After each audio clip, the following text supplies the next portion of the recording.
signing, this is very historic, an executive order establishing a strategic Bitcoin reserve and digital asset stockpile.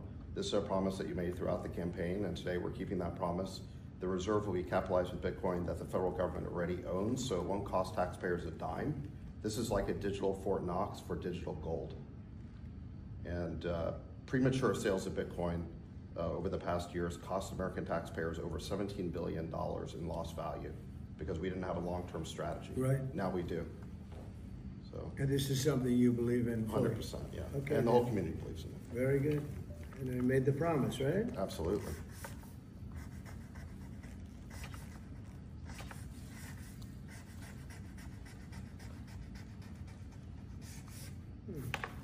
Okay.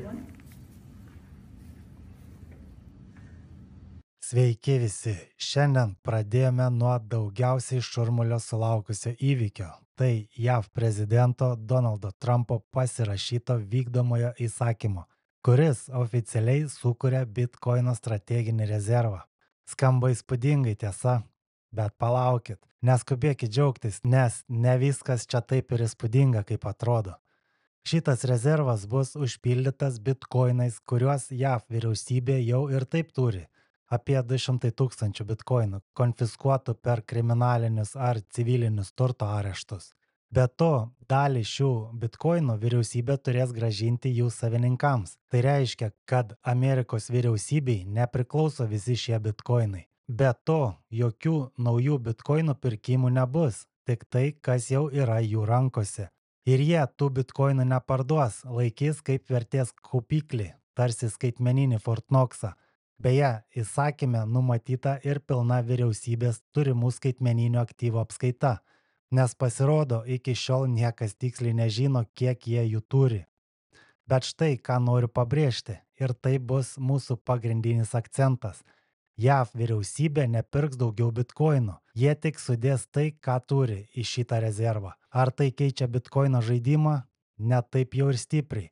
Galbūt tai duoda šiek tiek daugiau pasitikėjimo bitkoinu.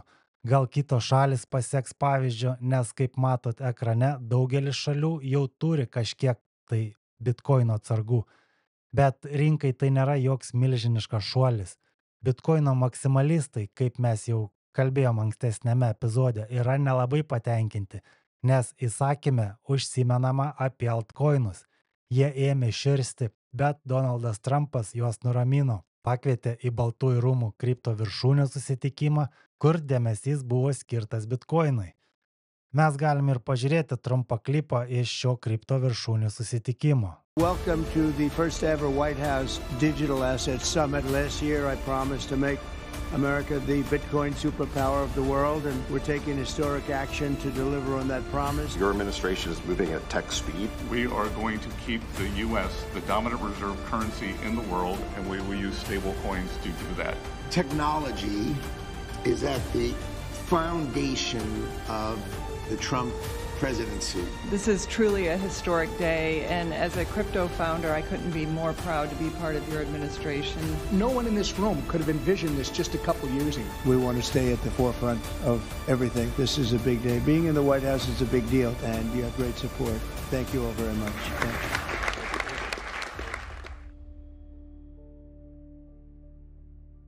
Gerai, o dabar pakalbėkim apie tai, kas mano nuomonė yra kur kas reikšmingiau nei tas bitkoino rezervas.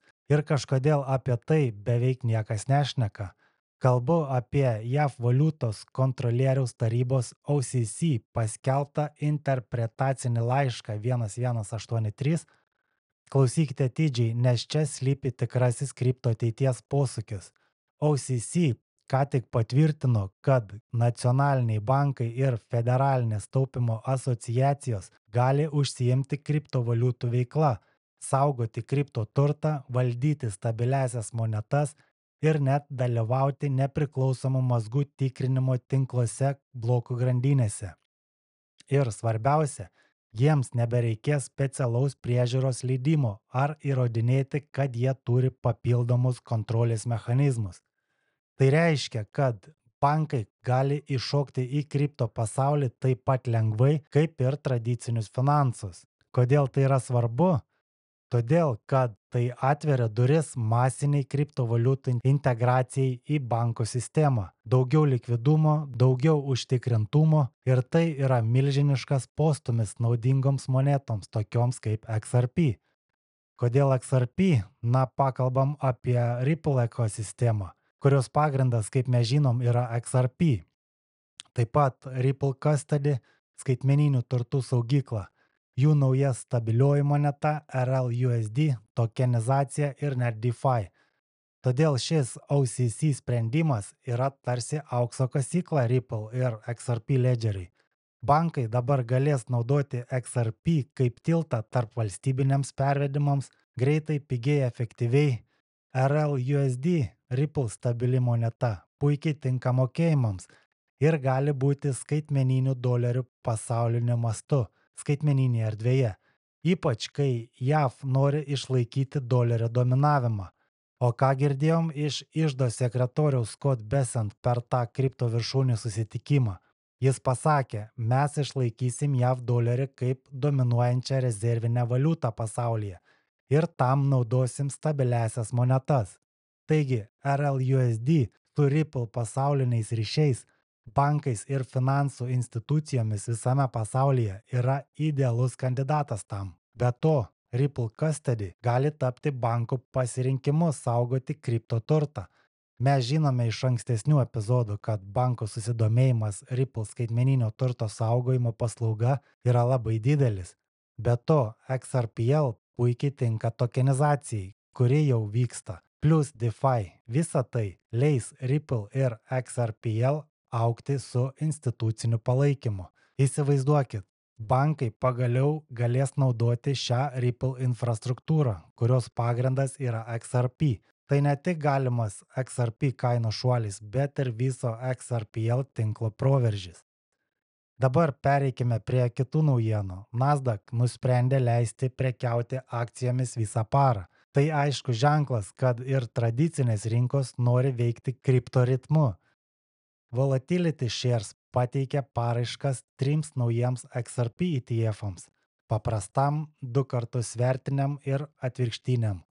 Dabar jau 16 XRP ETF laukia SEC patvirtinimo.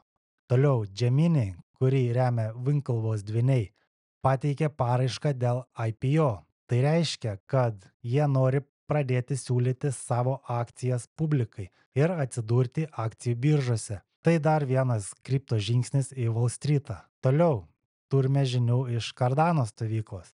Jie susivienijo su Serpro, didžiausia pasaulyje valstybinė IT bendrovė, ir atneša blockchainą į Brazilijos vyriausybės infrastruktūrą.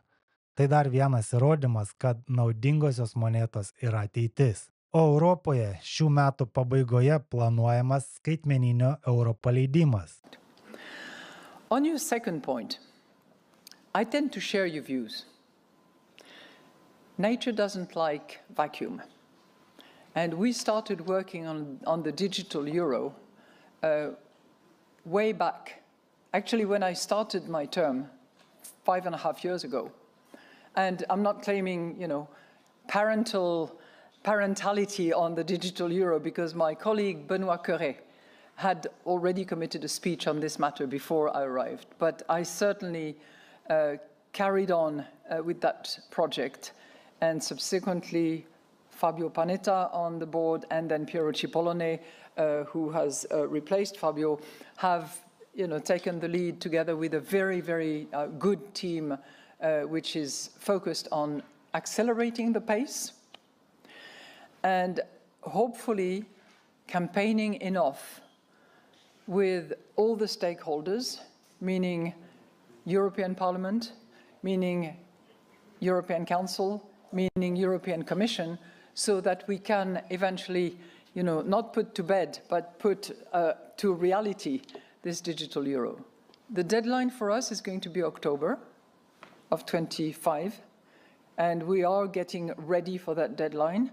Nors kripto ir akcijų rinkos atrodo silpnokai, bet globalus M2 pinigų pasiūlos šuolis vyksta. Mes matom, kad rizikos grupės aktyvai, tokie kaip kripto ir akcijos, turi 82% koreliaciją su M2 pinigų pasiūlos grafiko. Tik atsilieka apie 10 savaičių, todėl mes galime tikėtis, kad kripto dar kils ir stipriai, nes pinigų pasiūla vėl grįžo į rekordinės aukštumas.